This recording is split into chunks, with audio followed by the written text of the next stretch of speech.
Hello, welcome back to the channel. Today I'm going to talk about something that is one of, I wouldn't say it's the most, but I'd say it's certainly one of the most asked things for me. Number one is probably in my inbox, hey bro, think about using this steroid, basically any steroid question, whatever, that's number one. And I always find it kind of strange where it's someone that I don't even know, they've never spoke to me at all, and then they'll just randomly come and expect me just to be like an information bank for them. I don't know, that's that. But the other one is peptides. And specifically what I'm going to be talking about is BPC 157 and TB 500. Now, the reason why two of them is that they are typically stacked together and they both work synergistically with one another to help you heal, basically. Specifically for tendons, ligaments, connective tissue, rather than muscle damage. And basically people ask, are they good? Does it work? And the truth of the matter is that I don't know if I have much of a strong opinion on it right now. Because I have used in the past, I used it, I remember even like when I used to powerlift, I did a power meet in 2018. So I've been using this since 2017, maybe even 2016, I don't know. It was really new back then. So, I've used it a few times in the meanwhile, but I haven't noticed anything significant where I thought to myself, yeah, that's something that I have to keep on using. People call it the Wolverine stack, and it's just like, it's a bit dramatic, Every time I've ever used it, I'll be honest with you, the thing that makes you heal best is not doing the things that make it hurt anymore, right? So I've got a bad shoulder. Every time I shoulder press, it hurts. Well, don't shoulder press. Leave it out for 2, 3, 4, however long it takes. Or shoulder press, but at a very light weight, just so get some blood flow in there, but don't aggravate it further. So the way to heal yourself is that. Eat good food, rest/sleep well, keep re-aggravating the injury. Massage kind of gives you temporary relief, but it doesn't actually solve the issue. So yeah, anyway, then on top this, let's say the jury's out for me personally. I don't know how I feel about it. So another thing people ask is how to mix it. Really, really easy. So it comes, each one is 5 milligrams. Yeah, they're both 5 milligrams. And this is backwater, bacteriostatic water, which is sterile water. And the way to mix it is very, very easy. So what I do is I take out 50 air, which is basically the whole of the insulin syringe. Get rid of the air. Yeah, so it's 50 there. And I'll just put that into this. Very, very easy. Just pop into the top and squeeze. Simple as that. And yeah, again, there is no set amount. I mean, I could put as much water as I want in there. It doesn't, there's 5 milligrams of product in this here. However much water I put in there, it doesn't change the fact that there's 5 milligrams of product, right? So I find, very, very simply, don't overthink it. 50 in that one as well. So fill up the insulin syringe. So now the other one without the water in it.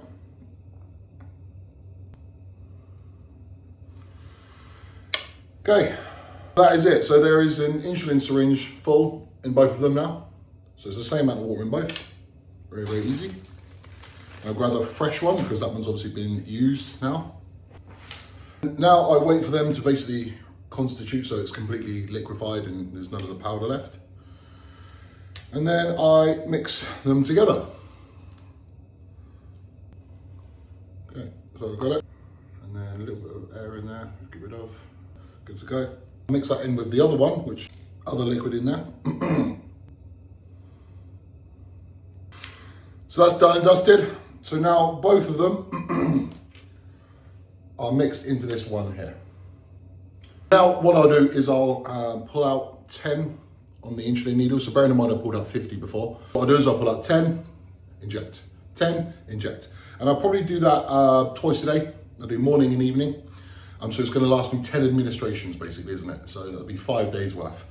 So I bought like 3 of these. So I'll be able to have 15 days worth.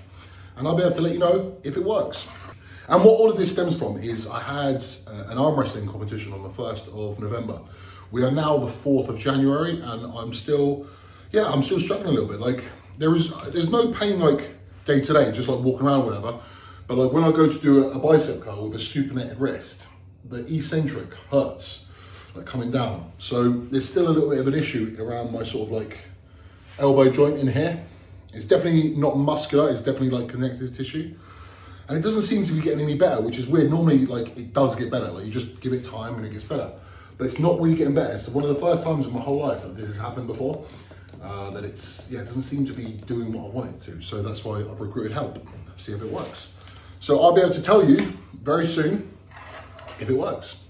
Oh, and one more thing actually, where to inject. Now people say you don't need to go local, but I will. So I'll be literally injecting it into where I've got the issue.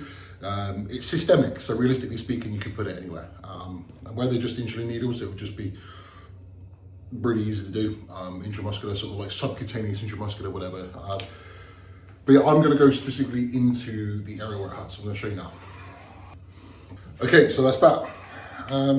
Let's say, it's debated whether I even need to do this, but I think my mind wants to do it. Could I just put it in my stomach, or could I put it in my shoulder, or I'm pretty sure I could, yeah. But so I'm going to pull out 10 now. I'll show you. Very, very slow. Okay, so there is 10. I don't even know if the camera picked that up or not, but there's 10 in there. Get rid of all the air bubbles. There's just a little bit in there. Now we're good to go. So I'm going to go into this fleshy bit here, the brachioradialis. In, push, done. No pain, no nothing, no bleeding, no, it's completely easy. Very, very, very simple to do in fact. And that's it. Well, good afternoon. So it's now, Thursday.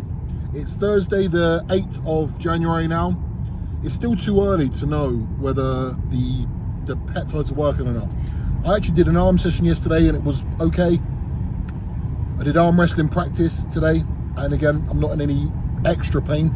But that being said, I didn't go as heavy as I normally would on the arm wrestling training. So I don't know, too soon. But anyway, today is an interesting day because I'm actually going to get a DEXA scan. Now, I don't know if those of you watching know what that is. So a DEXA scan will basically give me a lot of details about my total body mass, and how that mass is distributed into body fat, skeletal muscle, whatever. Anyway, it gives you a lot of details about your body. Never had one done before. My friend Kelvin Hind, who's a classic IFBB pro, down in his gym, he's got a guy there doing it. And the opportunity arose for me to also have one. So yeah, my first time ever doing it. And obviously I'm like midway through off season. I'm certainly not in my best condition. So seeing the body fat level is going to be a bit like, but it'll be interesting nonetheless. This is as fat as I ever get really in the off season, like where I am right now. So I guess this will be the worst it'll ever be, but it'll be interesting nonetheless. So that's where I'm going now. It's in Urmston, which is just around on the outskirts of Manchester, about 25 minutes from my house. So I've just arrived. It's actually in this, which is outside of the gym, which is called Meritor, the M41 gym. So let's have a little look. Thank you. Ooh. Okay, so inside the trailer for Telomics, and I'm with Adam. Nice to meet you, Ryan. So I guess actually I don't fully know. I sort of done an intro before I got here. What's involved with a DEXA scan? What actually is it, and what's it going to show me at the end? So a DEXA scan is a super low dose X-ray.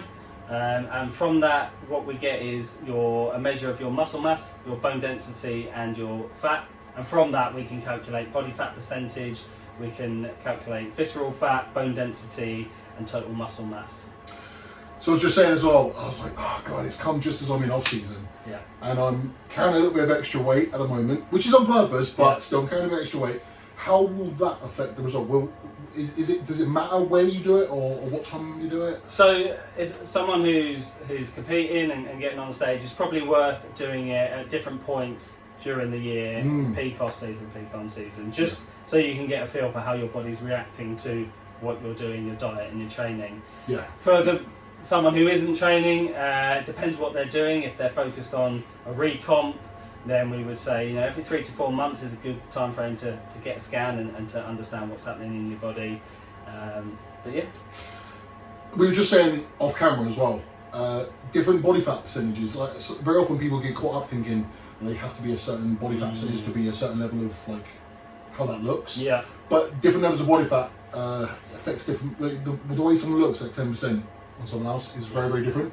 Do you come across quite? Yeah, it's amazing how different everyone is. So obviously genetics is the main factor of where we will store body fat. Yeah. So I see a lot of people who store fat in their lower half of their body, so they can have a higher body fat percentage, but potentially still have abs and still look quite vascular because they're storing it in a different place to someone else who, for example, might store it around their trunk. And when you hold your fat there, you're less likely to see abs. So it can look very different on different people. So do you isolate every single part of the body? For example, it will sort of be like this leg, this glute, this part of my back, this part. Is it everything? Yeah, so what we do with the results is we're going to segment your body. So we're going to give you your bone, muscle and fat and body fat percentage for your left arm, your right arm, your trunk and your left and right leg. So with that we can pick up muscle imbalances and we can just look at how well muscled you are in each area. You said that this was originally made for like elderly people. So how is that going to affect bodybuilders on the larger side? Yeah, so you're absolutely right. These machines were originally invented for measuring bone density, diagnosing osteoporosis. This is 30, 40 years ago. Within a few years they realised how good these are at measuring the other tissues in the body, so the muscle and the fat. So yes, there is a weight limit and a size limit. You're going to be fine. You're a little bit wider, so what we can do for the larger guys is we do a symmetry scan, so that would just take the right arm and repeat it for the left. Okay. It's completely normal, and we do that a lot for the bigger guys. But most people are fine and fit in this scan area, and we get a nice clear picture of their whole comp. What was that thing you said off camera? This is just from ego. What did you say as well? Might be the largest guy you've seen. Oh yeah. I think you're probably the biggest guy. There you go. I had to include that bit as well. Thank you very much, man. Let's get started. Yeah.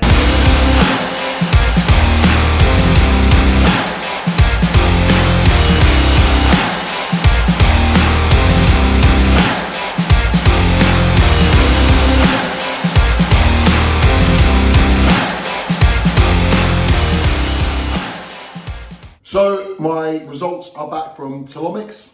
The DEXA scan results are in. So, do you know, one of the things I found when sitting in that machine, it actually took 7 minutes to do. When you're told to not move, like it was quite important that I didn't move at all. The first thing you want to do is fucking move.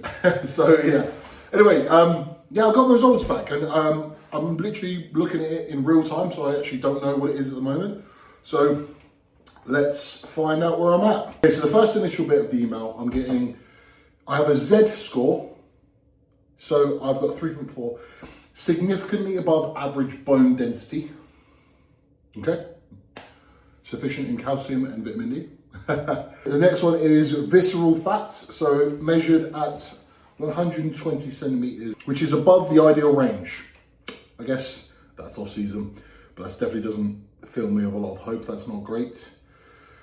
Muscle mass, you have significantly above average muscle mass compared to your peers, maintaining your muscle mass. Yeah, yes. Bear in mind, I'm peak off season at the moment, you know. This is as fat as I'm going to be. It's definitely as fat as I'm going to be. I'm not hugely uncomfortable, but I definitely wouldn't want to get any more so than I am now. So what I can see straight away off the bat is I'm 13.6% body fat. 13.6. I think I was actually expecting, I would have thought I was over 15. But again, that would have been a guess. But I guess there are certain parts of my lean. For example, the other day I put a story up on my Instagram and my triceps were striating. I've got striations in my traps, in my chest when I train my chest. So, you know, I think what a lot of us tend to do is we base how lean we are on our stomachs. So yeah, there's that. Lean mass is 112 kilos. Bone, visceral fat. So visceral fat is only slightly above. So you've got markers. You've got green, yellow, and red. Green is good. Yellow is slightly above. Red is bad. I'm very much in the yellow. My bone density is in the green. My lean mass is, yeah, so not bad. quickly going over. So